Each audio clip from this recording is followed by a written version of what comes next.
Bonjour à tous, je suis le docteur Lilian Milro, omnipraticien et formateur chez PrepEVC. Si vous regardez cette vidéo, c'est que vous vous préparez aux EVC d'odontologie. Vous ressentez donc sûrement du stress, des doutes, une impression d'avoir une montagne de connaissances à maîtriser. Mais voilà une bonne nouvelle, réussir les EVC n'est pas qu'une question de connaissances, c'est également une question de méthodologie. Et aujourd'hui, je vais vous parler de la méthodologie à appliquer afin de réussir vos EVC. Vous pouvez vous installer confortablement et prendre de quoi écrire afin de maximiser vos chances de réussite. Avant de plonger dans la méthodologie, on va parler rapidement de la structure des EVC. Donc, il y a deux types d'épreuves, les épreuves de vérification des connaissances fondamentales qui vont évaluer votre bagage théorique, vos connaissances de base en odontologie. Et les épreuves de vérification des connaissances pratiques, là on teste vos compétences cliniques et votre raisonnement pratique. Donc chaque épreuve nécessite une approche méthodologique spécifique. C'est ici que vous allez faire la différence. Ainsi, est-ce que vous préférez répondre avec une méthodologie claire qui vous fait gagner des points systématiquement, ou alors improviser et laisser des points sur la table? Je pense que la réponse est évidente. Sans méthodologie, vos réponses vont être désorganisées, incomplètes, et vous allez perdre des points. Tandis qu'avec une bonne méthodologie, vous allez structurer vos réponses, prendre confiance en vous durant l'épreuve et gagner un maximum de points. Maintenant, parlons des erreurs fréquentes. Premièrement, répondre sans structure. Donc le correcteur doit chercher le point clé dans votre texte. S'il ne trouve pas immédiatement parce que votre réponse est un gros pavé désorganisé, vous allez perdre des points, même si vous connaissez la réponse, et cela peut vraiment être frustrant. Ensuite, ne pas identifier le type de question. Vous répondez à côté de ce qui est réellement attendu. Le jury demande une chose précise et vous répondez ici à côté. Et la troisième erreur, oublier des éléments essentiels. Vous connaissez la réponse, mais dans le stress, vous oubliez de mentionner un élément clé. Vous laissez des points sur la table alors que vous aviez les connaissances. La bonne nouvelle, c'est que ces trois erreurs sont totalement évitables avec une bonne méthodologie. Et c'est maintenant ce que nous allons voir ensemble. L'examen de connaissances fondamentales, donc qui peut avoir des questions de différents types, qu'elles soient donc rédactionnelles, des réponses directes qui vont être beaucoup plus courtes et précises, et des questions techniques, souvent sur des procédures.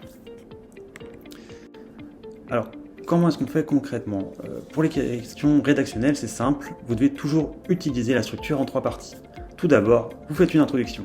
Dans l'introduction, vous posez le contexte, vous définissez les termes clés. Ensuite, vous allez développer votre réponse dans un corps de texte. Là, vous répondez de manière structurée. Vous pouvez faire un petit 1, un petit 2, un petit 3, différentes sous-parties qui vont être claires. Et ensuite, la conclusion. Vous synthétisez, et éventuellement, vous pouvez ouvrir une perspective. Cette structure est vraiment obligatoire. Sans elle, vous allez perdre des points automatiquement. Prenons l'exemple du sujet en anal des hydrocolloïdes en odontostomatologie. Donc vous commencez par une introduction qui définit ce que sont les hydrocolloïdes, puis vous allez développer le corps de texte avec leurs propriétés, leurs indications, leur mise en œuvre, et enfin vous concluez par exemple sur leur place dans la pratique moderne en odontologie. Ensuite, pour les questions directes, on va changer d'approche avec donc tout d'abord une réponse qui va être beaucoup plus concise. Pas d'introduction, pas de conclusion, on va droit au but. Une réponse claire, on utilise un vocabulaire précis, professionnel, une réponse simple, une phrase courte et compréhensible, et enfin une réponse qui va être structurée. Un élément par ligne, bien organisé, numéroté. Par exemple, on vous demande quelles sont les spécialités communes au ciment verionomère, et vous listez directement 1. Une bonne adhésion chimique à l'émail et à la dentine, 2. Une libération de fluor, 3. Une bonne biocompatibilité, ainsi de suite. Vous mettez donc que les points essentiels. Ensuite, pour l'examen de connaissances pratiques, ça va être un petit peu différent. Vous pouvez avoir des questions rédactionnelles, toujours, avec les techniques, les protocoles cliniques, mais surtout donc souvent des cas cliniques, avec donc, des documents, des radiographies, des photos, des bilans sanguins. Et vous pouvez aussi avoir de temps en temps des questions directes, avec des éléments pratiques plutôt spécifiques. Pour les cas cliniques, c'est là que ça devient vraiment intéressant. Donc c'est toujours la même chose pour un cas clinique. On a un texte descriptif avec l'anamnèse, le motif de consultation du patient, des documents annexes, donc ça peut être des photos cliniques, des photos de radio, ou également un bilan biologique. Et généralement, on va avoir trois questions classiques. Donc premièrement, l'analyse. Quels sont les antécédents, les pathologies que vous identifiez chez le patient? Ensuite, vous avez une question portant sur le diagnostic. Donc quel est le diagnostic de la pathologie? Et enfin, la thérapeutique. Décrivez la démarche clinique, le traitement et le suivi. Alors pour chaque type de question, il y a donc une méthodologie précise à suivre. Donc commençons par les questions paracliniques. Quand on vous demande de décrire une radio, de commenter une image, donc d'utiliser une méthode en 4 temps. Tout d'abord, vous identifiez l'examen. Est-ce qu'il s'agit d'une radiographie panoramique, d'une radio rétro-alvéolaire, d'une photo? Ensuite, on décrit les éléments normaux de l'image, donc les structures saines, leurs contours. On utilise donc la sémiologie avec les repères anatomiques, le bon vocabulaire. Et enfin, on décrit les éléments pathologiques. Donc si on note par exemple une lésion carieuse, une infection, voilà, tout type de phénomène pathologique. Donc toujours dans cet ordre-là, avec cette rigueur, et on commence donc évidemment par identifier l'examen avant de décrire son contenu. Pour une question diagnostique, vous devez toujours procéder donc avec la démarche en 5 étapes. Donc c'est exactement comme dans la vraie vie. Premièrement, vous faites l'anamnèse, donc les antécédents, les problèmes médicaux du patient, en vous aidant donc des différents éléments du texte. En deuxième étape, c'est l'examen exobuccal, inspection de palpation des structures en dehors de la cavité orale. Ensuite, vous faites l'examen endobuccal, donc là à l'intérieur de la cavité orale. Donc là vous examinez directement donc, les muqueuses, les dents. Ensuite, quatrième étape, c'est les examens complémentaires. Donc là vous avez les radiographies, rétro-alvéolaires, panoramiques, les différents bilans biologiques par exemple. Et enfin, donc, vous rendez un diagnostic. Donc le diagnostic principal évidemment, mais aussi les diagnostics différentiels. Si vous oubliez une étape, vous perdez des points. C'est aussi simple que ça.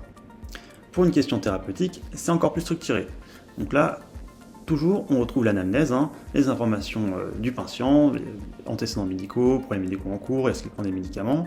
Ensuite, le bilan préopératoire, avec les bilans complémentaires, la prémédication potentielle, l'antibioprophylaxie notamment, on peut penser chez le patient à risque. Ensuite, vous avez la phase interventionnelle, l'anesthésie, on décrit le geste opératoire, les différentes étapes du protocole. Ensuite, on n'oublie pas la prise en charge plus administrative, on pense notamment au certificat médical initial, par exemple sur un traumatisme. Et surtout, on n'oublie pas de parler de la surveillance derrière et du suivi. Donc la prescription, les conseils et surtout les rendez-vous de suivi qui vont être organisés par la suite. Et enfin, donc les critères de succès, on peut très bien parler du pronostic, des risques également encourus sur la dent qui a été soignée. Voilà, donc même pour une urgence, on doit toujours mentionner le suivi. Ça c'est très important.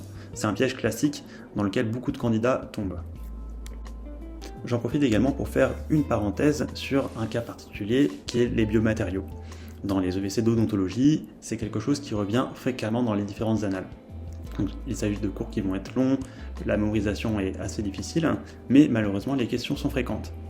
Pour chaque biomatériau, donc il est important de connaître sa composition, sa classification, les différentes propriétés physico-chimiques qu'il a, son indication, ses contre-indications, quels sont ses avantages, ses inconvénients par rapport aux autres biomatériaux qui peuvent être similaires, utilisés dans les mêmes situations. Et donc voilà, tout cela, ça fait beaucoup d'informations. C'est pourquoi chez PrepEVC, on a fait justement des fiches de synthèse qui permettent de résumer l'essentiel à connaître sur ces sujets pour faciliter vos révisions.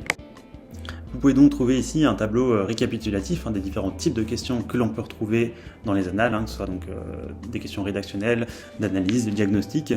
Donc voilà, dans tous les cas, il faut identifier quel type de questions vous avez le jour de l'examen et ensuite appliquer la bonne structure.